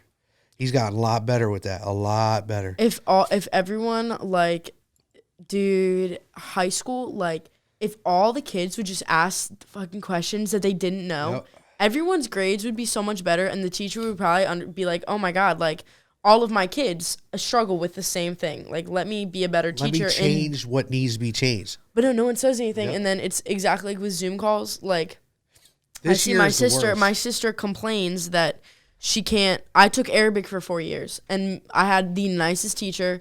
My he's a hustler too. Like, he came from Egypt, like, from a real bad area where a lot of terrorism was going on with, and he's Christian. He was living in Egypt, and so he was on the bad end of things. Like, it was kind of like he was a minority over there. She has this great teacher, and she's like, I can't say the words. I'm like, if you looked on YouTube, because it's Arabic's phonetic, it's not like English where P and H make a f sound. Like, that doesn't happen. Like, so I just get frustrated because I'm like, Edie, just ask the question. Ask Mr. G, like, what you need help with. And they want you to ask the question. Yeah. They want you to ask the question. And a teacher teaches to fucking teach. And the problem is, and this is what I see in school, is because they're not asking the questions, none of them are getting any of the feedback, so they're just steady going with their program, and that program might not be working for any of them, except for the ones that have the knowledge already. Yeah. But if it's just common sense, some of them have that. And some of them just don't have the effort or the will or the want. And then teachers will be like, oh, then why did it work for so-and-so? Yeah. And right now, the biggest thing I think school's fighting with is the fact that the kids want to sleep during school. Yeah. Everyone wants to sleep. Yeah. Oh, he ain't the only one. There's millions of kids doing it. So many. That Zoom was probably... My teacher, his teacher's hitting me up talking about, oh, I've tried to reach your son. He's on, but he's not answering. I said his name like 3 times. So did another teacher. I'm like, okay, go downstairs. But the damn school's on. Like, he's got the Zoom on. I'm like, man, you just making this harder on life, man. Get up. Get out of the bed. Get out of the bed. Like, all the kids, they're screwed. That's why I can't wait. School. Dude, I was so lucky I got out of there. Okay, COVID is what it is, but school needs to go Monday to Thursday. I don't give a damn what they say. School needs to be Monday through Thursday, and them kids need to be going in at least half a day. Yeah. Because you're creating laziness. Because what do you do as a parent when you get your kids up and they're physically on school when you leave? But most of America's people are going to work. So what do the kids do when we're not at work? They get on the computer, they lay on their bed, they fall asleep, they don't have paper and pens next to them to do the work. Yeah. So when you get home, you're like, all right, what'd you do?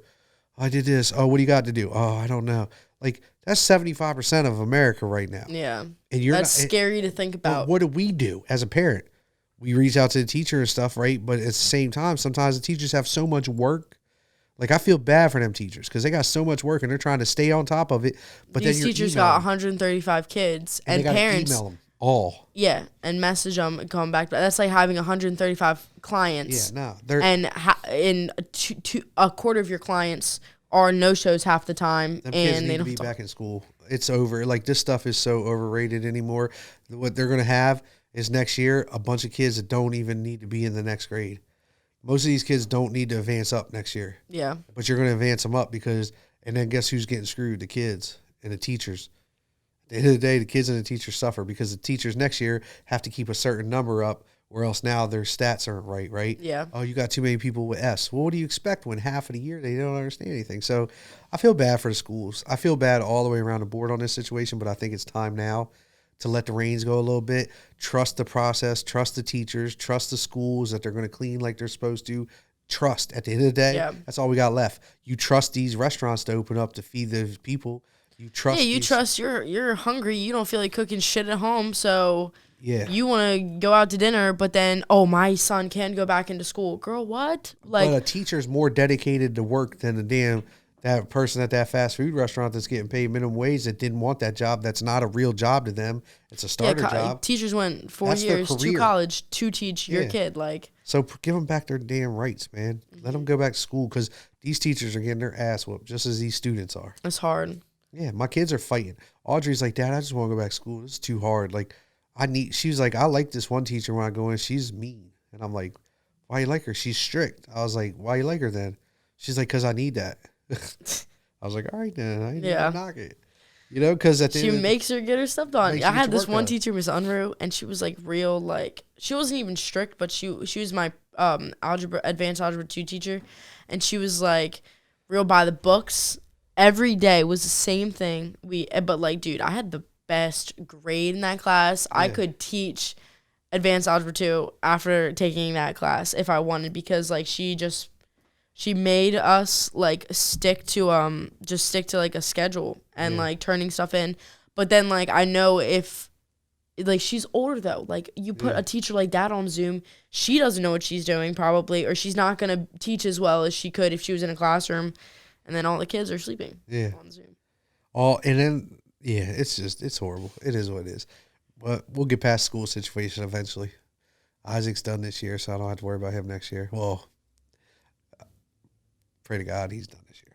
Pray to God he's done this year. Pray to God. Pray to God. Pray to God. Pray to God. Jesus, Lord, please let get out of school this year.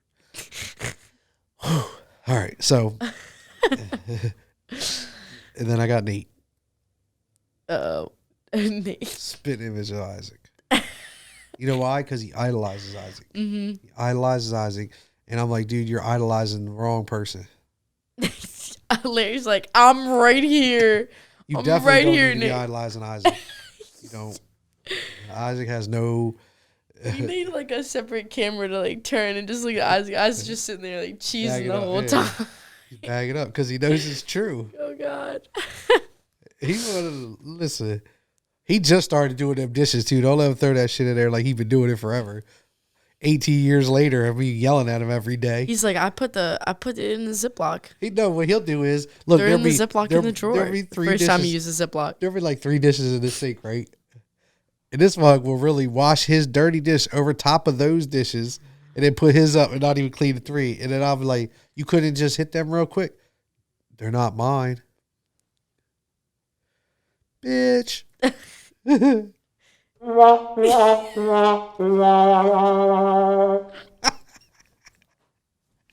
kids, they say. It's great, they say. Hey, you want to borrow a kid? Before you have a kid, if you need to, I'll let you borrow mine. Which age you need? I got 'em from babies to adults. Pick your player. Pick your player. Pick your team, bitch. We got you. We got the fresh adult, fresh 18-year-old.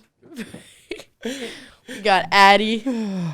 Tiny little, she'll punch you. Don't upset her. Oh, yeah, she's reckless. She'll jump from the top step of the steps. You better catch her. You better catch her, too. That child does not care, Larry. No, she got no warning. She just give a shit. Let you come up the steps halfway, and she'd be like, ready? Like, what? You throw everything. Like, shit. You better drop everything. She's trusting it. She trusts a little too much.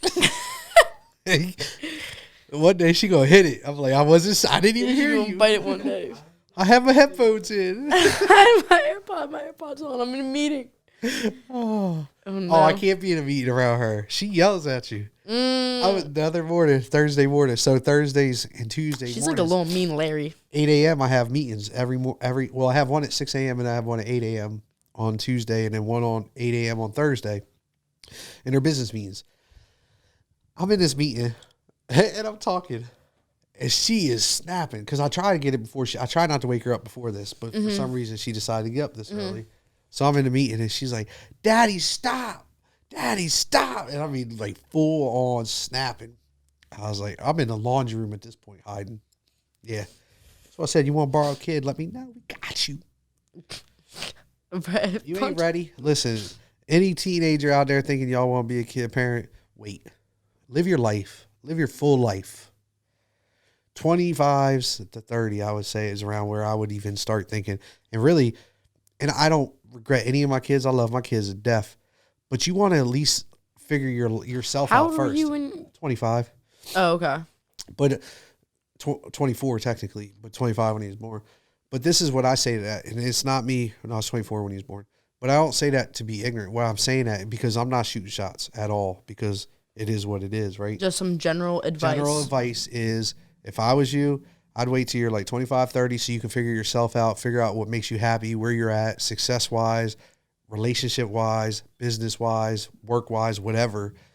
Be stable enough and already have lived what you wanted to do in the fun side of things, because you lose all that once you have kids. There's urgency for some things, and then other things, it's kind of just like... Having kids are awesome. Like, it's a great thing because, like, you see yourself in them. Like, I see myself in my son. Like, we have a lot of good times. That's why he's spoiled. But you also have a hard time because there's some things that I know he could break that he just isn't willing to break. And I'm just trying to fast forward the process at this point, because now you're a man. Now it's time to be a man. Like, right? So let's get this man shit out here so that way we can get this over with. That way you can enjoy the rest of your teens and your adulthood before you have children, because you want to live that life now so that way the kids can enjoy it with you.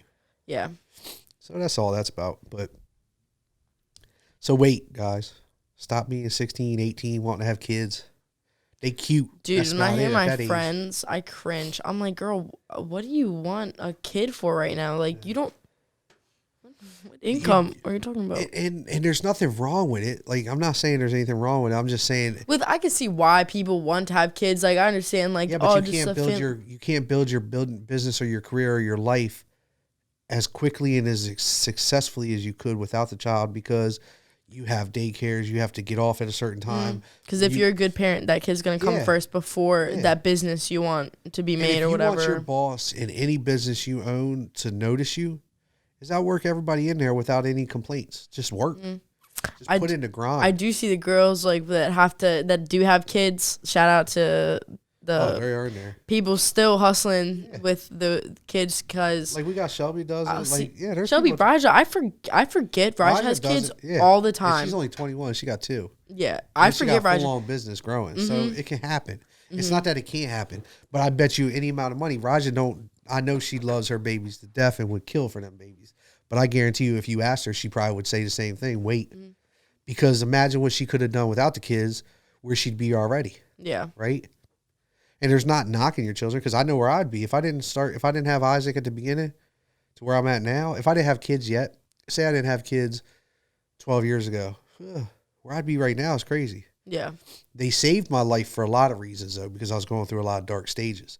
But if you could take the mindset you have now and bring it back to that age, so find you a mentor to help you with that. That's all. At 16, 18, that's why I like working with youth, because I feel like, I know it's not a lot of people like it because it's harder, because you guys, some youth really just are hard-headed and don't want to take that information in and roll with it. But once you do, you realize, shit, possibilities are endless, right?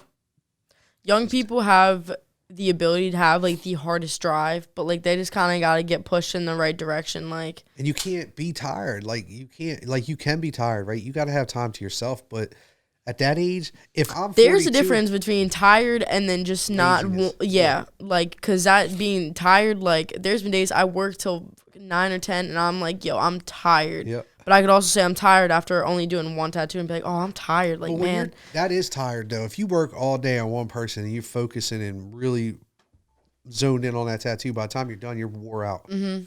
Especially if it's something that you're not comfortable doing. Yeah. Because your brain's working overtime. So it's like a lot. Yeah. So, don't ever knock that one. Just outgrind. It's good to be tired. Come on, guys. We need some questions. Who's got a question for us? What else do we want to talk about today? Because I think we had a list and we didn't even. We did kind of talk about because we were going to talk about apprenticeships and stuff, but I feel like we basically went over and Graycie just having the. So Graycie heard some stuff on Chatter. She went on, started seeing some podcast or some. Go ahead, you go ahead and talk about it. So we're both color artists, and I've been seeing online that they're ready to ban. I guess there's 2 different pigments, and it's mostly in Europe.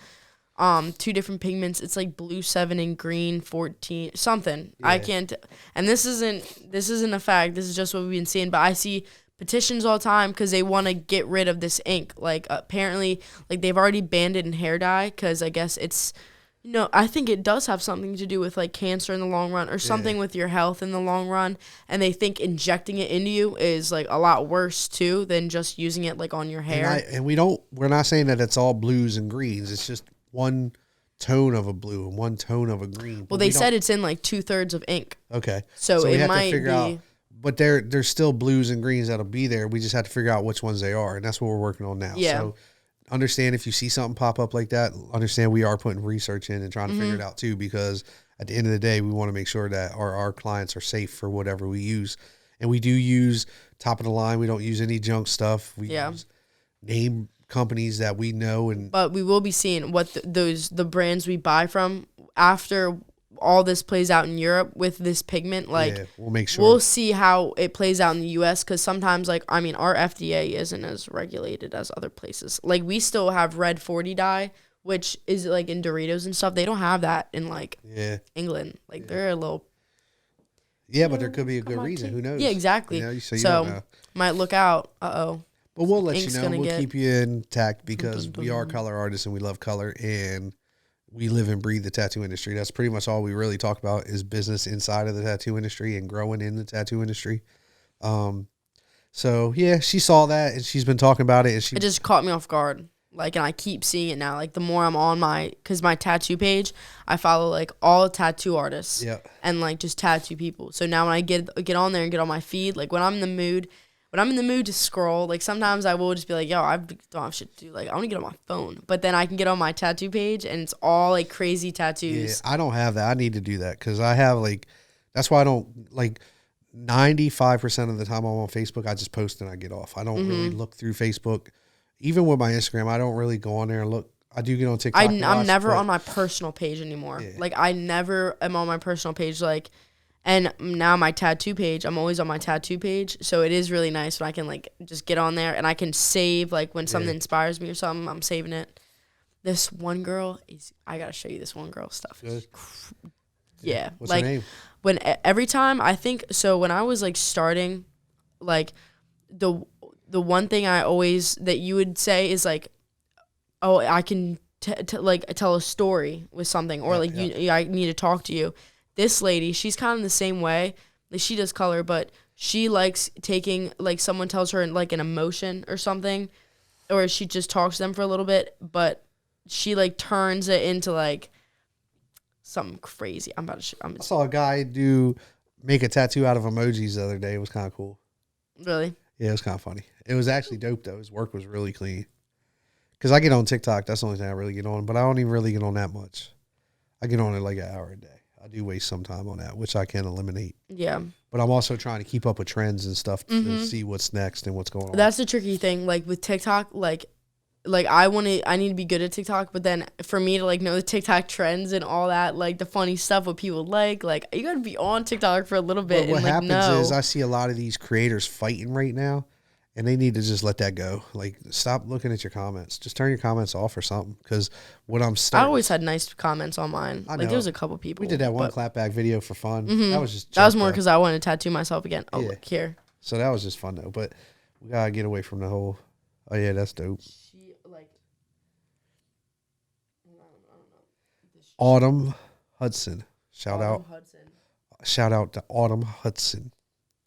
Her work is dope. Dude, it's just. It's like she mixes the black and gray in there too to kind of separate. That's what I liked about it, and I think like I love color, but even on my leg, I would think I want to do color and black and gray on this one. Separate it up, like in between each one, like she did. That's actually a dope concept. What she's doing is dope. Yeah, but it's her style. Like that's the thing is like you'll eventually figure out a style that you like to fill in because when you're doing sleeves and stuff, having a little bit of backgrounds help. Everybody has like a little something that they do, right? There's artists around here that I can tell you who did it because I can look at the background. I'm gettle real good at that now. Like I can tell. I'm like, oh, this person, they run their lines a little different or something, and they shade a little different, a little softer. They keep their work more dark. Yeah. But I know I will start like. You'll take a bunch of different stuff and do it. I feel like I need to get like with my drawing though. It was like with my drawing too. I always just like drawing the face. Like I was never good with backgrounds, and my art teacher always would kind of like, he would say, "Oh, you could do more with the background stuff." So what I hear is this: "Hey, Larry, I need to start working on my backgrounds more because that's where I'm lacking. But I feel like not. So that way I don't want to do a piece and then like if I do a crazy color portrait, I don't want to make the background all crazy. I want to be able to do something like that black girl and gray with where it's like a full piece, but the pieces just fill out more. Like I like filler, but I'd rather have. But that's what I mean is like, so I'll give you an example. So if you're doing a color portrait, the color portrait be the focal, right? And then picture frame it, put it in a like a old Kodak film box or a film box or something, or even like anything, a border of something that you like to do, that you have fun. Like you have fun with your mandala and your henna style stuff, right? You did that and you do that effortlessly. Like, so it could be something like that, but like find something that you enjoy doing that you can do. I'm always just scared to experiment and then not because it's a tattoo. No, like but you that's do it with on me. the iPad first. You set it all up and see if you like it. If you don't like it, and rough sketch it. Like, so if you're going to do the mandala, most of the time you freehand that stuff, right? So you do it on the iPad with maybe some mandala that's on the Google, and then put it on there and see if you like it and see how it looks, and then flow it yourself. But just so you get a general concept of what you see, that, okay, I do like how this looks, right? And then you kind of make it the Graycie style. I just need to play around. I think the last year, like I have it planned out, like kind of how I want to continue learning. Like I know I like doing the black and gray.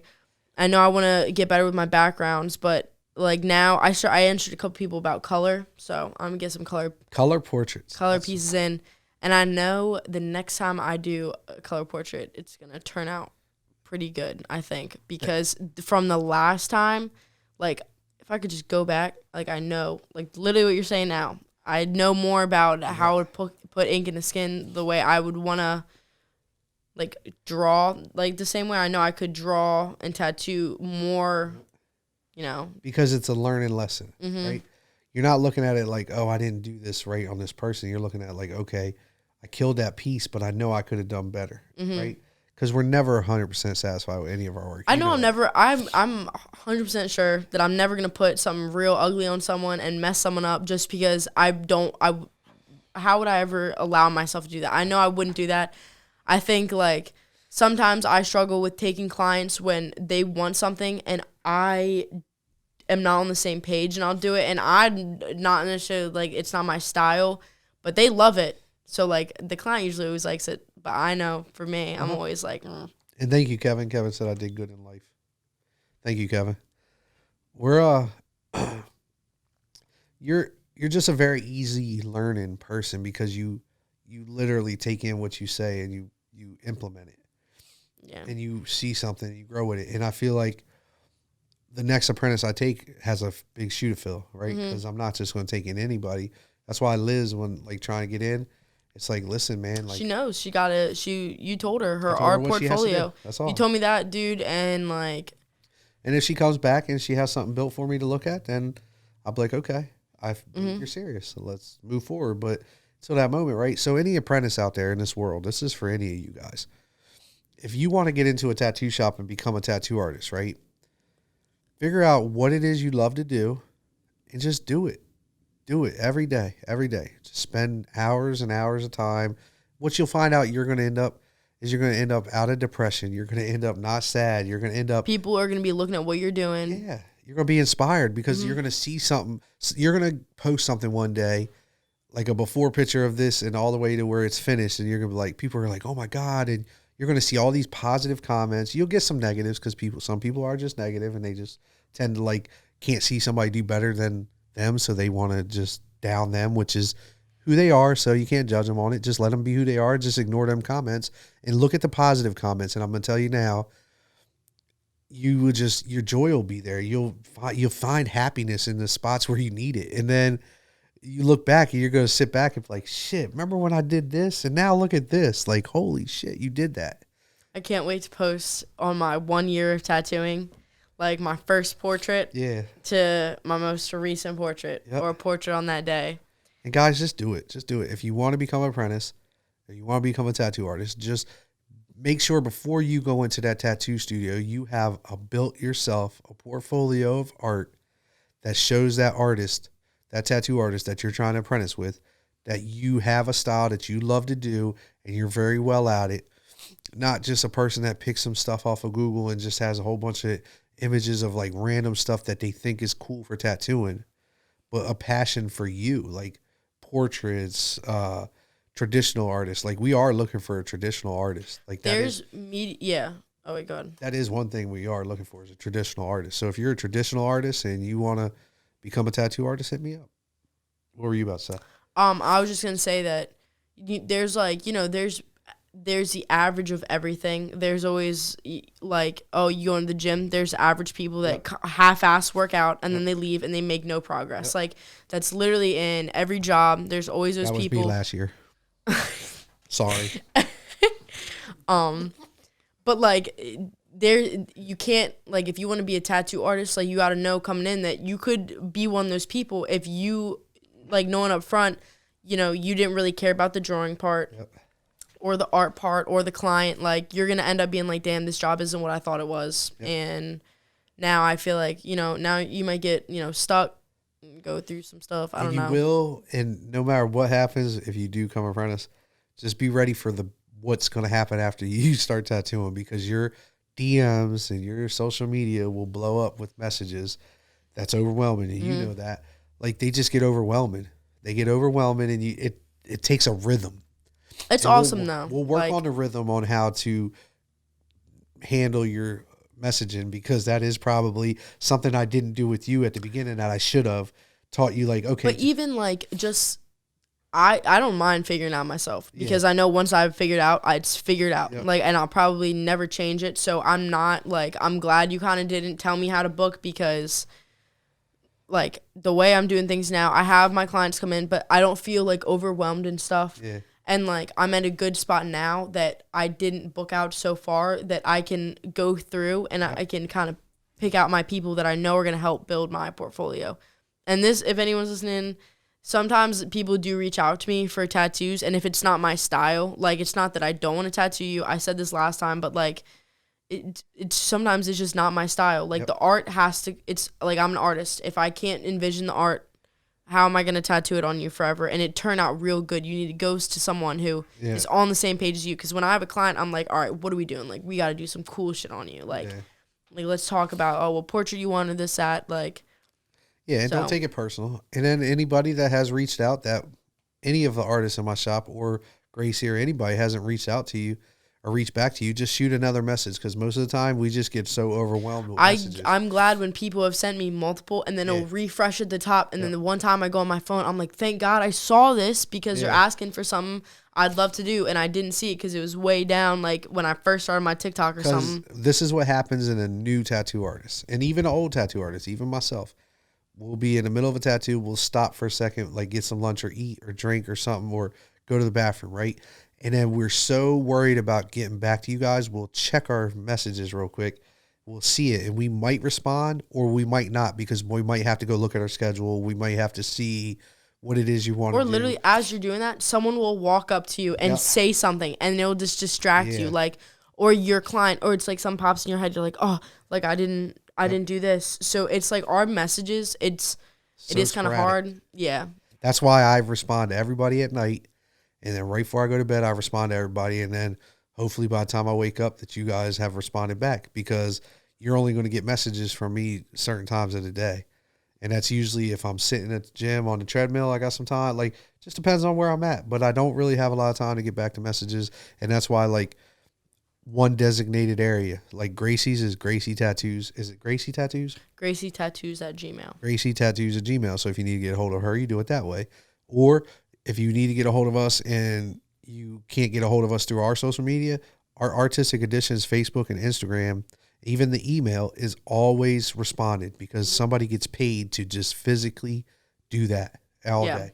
During operation hours, I don't ask them to do it after hours. Sometimes they will. Sometimes they take it upon themselves and they go ahead and do it, and they'll talk to you 10 o'clock at night because I see it through my phone. But understand, that is not a tattoo artist most of the time that's responding to you. They're just trying to get enough information so when they get to the tattoo artist, they know exactly what is being done and how it's being done, where it's being done, and all the information that we're going to ask her to find out. So that way we can give you the hours.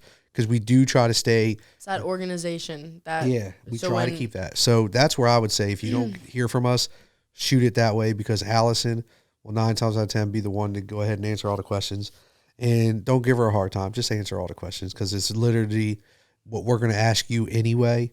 She's just doing it for us. She's like an assistant to all of us. So, and I feel like not that people are snappy ever with me, but like it does happen sometimes, and it does really bug me, because if people met me, they would know like I'm a really nice person and I'm like really caring. So it upsets me when people kind of get like, they'll make like give me a little attitude or something when they're trying to book, and it's just like, dude, if you're coming to someone for their like, if those you are want ones you just work, don't do. Yeah, exactly. But I feel like some people like don't understand how when you approach an artist, like approach them like as like, you know, human beings. You're gonna sit with them for a couple hours. Like, why don't you be nice? And we're trying to be your friend. At the end of the day, most of our clients I'm cool with all my clients. Yeah, like they text me, they send me funny shit. Like my one client, she's like, I'm doing the horror sleep on her. She's like, I'll bring my laptop so you can watch Wolf of Wall Street next time, because she knows I got him tatted on my leg. Yeah. Like they're all cool. I'm gonna be honest with you. Every friend I have right now in my life is because of tattooing. I've met everybody. Everything I've done in my life is because of tattooing. My closest friends have gotten tattoos from me, and I've tattooed people. And now I'm going to Colorado with the one kid. I met Brad through tattooing. He's my brother.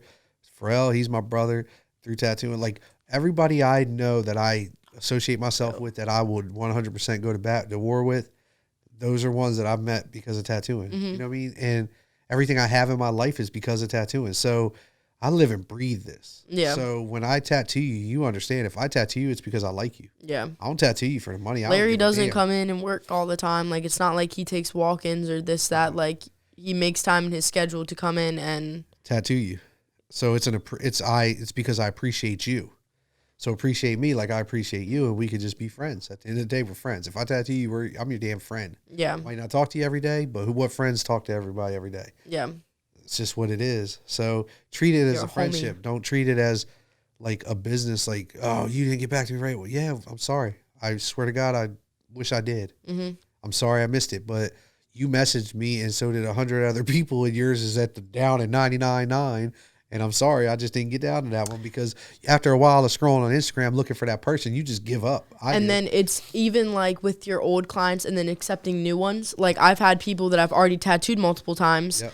Like, so of course I'm going to try to get to them first. But like what happens in 3 years when I've tattooed 1,000 different people over those 3 years? Like, and they all want a new tattoo and something big. You know what happens? You get a group of so what happened with me? Over the years, I have a group of people that I tattoo, like a strong. I don't even know. I got a lot. Yeah. But my handful is probably 25 to 50 of them, right?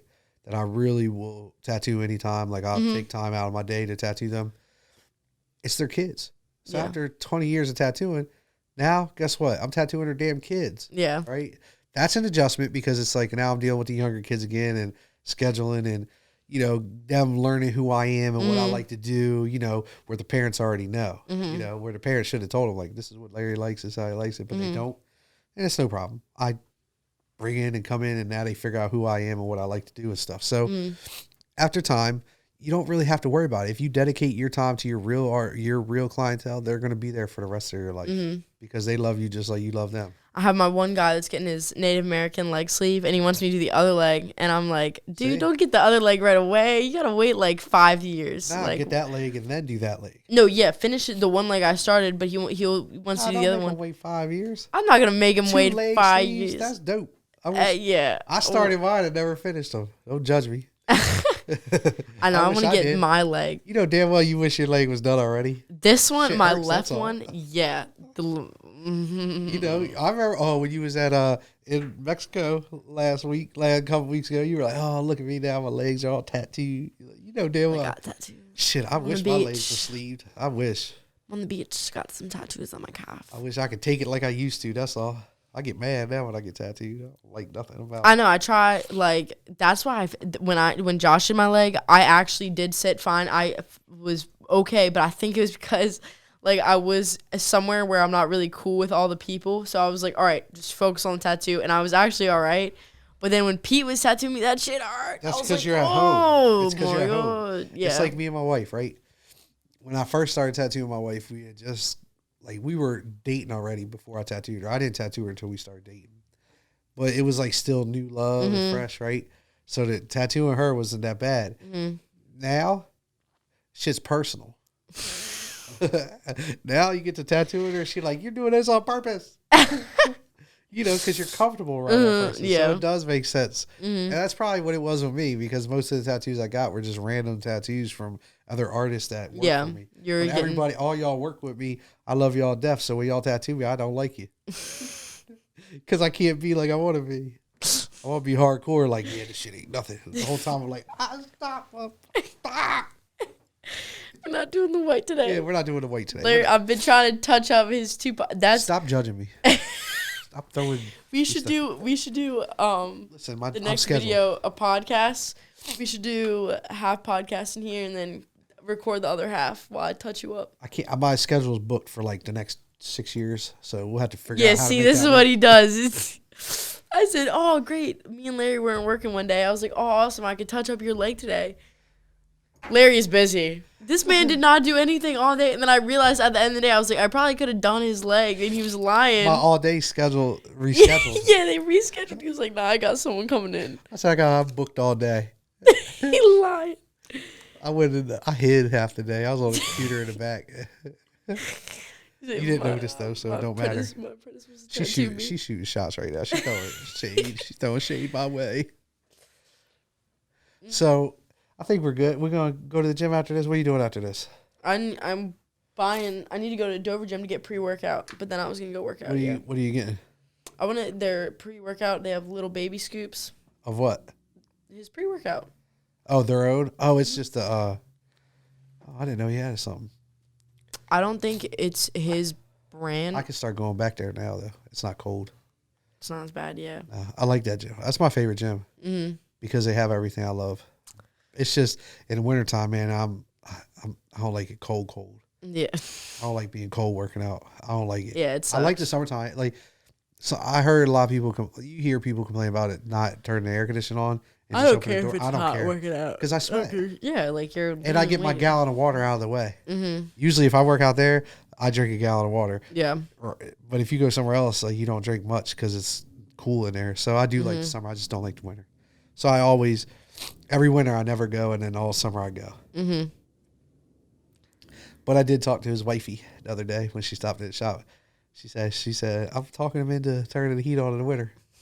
Then I'll start going all year round. There was like, because that's my gym, man.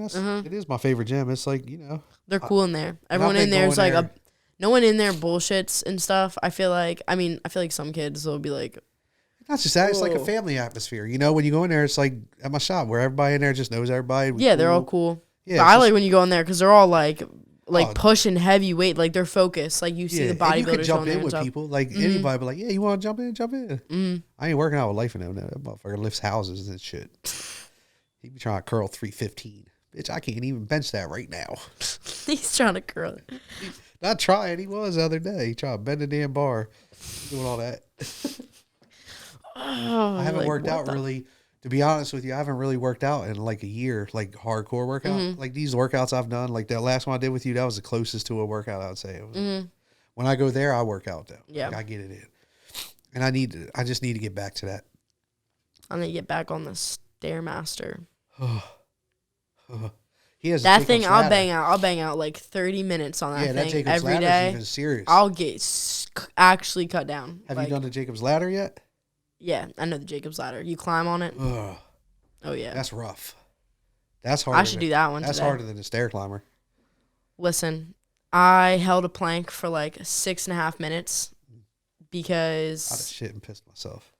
No, I did it, and it was like track, but like I'll like. This is why when I get in the flow working out, I get really good with working out because like I'll be like, oh, you only went for 20 minutes yesterday. Like you got to get 22 at least. Yeah. Like or you're just gonna let yourself beat yourself. Yeah. Like that's I'll be getting mad like getting personal with myself. I'm like, yesterday you wanted to push this much weight. So I try to be hardcore, right? You know the machine where you're sitting like this and you turn only your bottom half for your ab. Well, I haven't been on one in forever. I used to be in one when I was working over at Planet all the time, or Club Fitness all the time when it was when it used to be called Gold's Gym. They had that machine, and I would always do like 50, 50, 50, 50, 50, right? Don't judge me, but the other day I did it, and I got 30 in, right? I was like, oh, that's tight. So I went to go stand up, and my whole stomach locked up. I screamed so bad on the inside, I couldn't scream on the outside. Too many people there. I'm laid out on the floor like this, just trying to stretch out. Trying to just stretch out your stomach. Oh, no. I couldn't move for like 5 minutes because it was locked. Yeah, and I knew, rough. you know that feeling where it's locked and you know it damn well if you move at all, you're going to scream. That's where I was at. That's right where I was at. So I had to just lay there. That's funny. It was fun, though. I like pushing myself like that. That, and then I just had to get my abs all the way back right. I got to get my stomach back tight. Got to get my diet down. It's a summer shred. That's what it is right now. See, I usually shred it in the wintertime. That's the craziest part. I love my wintertime shreds, but I just haven't had that gym to go to. I think for me, it's more of the spring. Like, these couple months leading up to summer, I don't know what it is, but, like, I love working out at this time. Like, oh, yeah.